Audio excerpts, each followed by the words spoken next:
Lock down میں کاروباری سرگرمیاں معطل ہونے پر چھوٹے تاجروں کو شدید مالی نقصان کا سامنا کرنا پڑ رہا ہے۔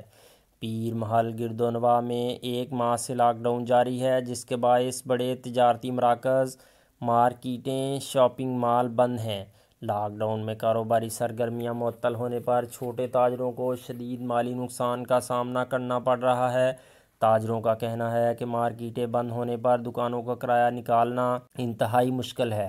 گھروں میں راشن ختم ہونے پر سفید پوشی کے باعث ادھار مانگنے سے بھی قاصر ہیں۔ بچوں کے اخراجات پورے کرنا محال ہو چکا ہے۔ مہنگائی کے باعث 2 وقت کی روٹی پوری کرنا بھی مشکل، لہٰذا حکومت لاک ڈاؤن میں نرمی کر کے چند گھنٹے کے لیے مارکیٹیں، دکانیں کھولنے کی اجازت دے۔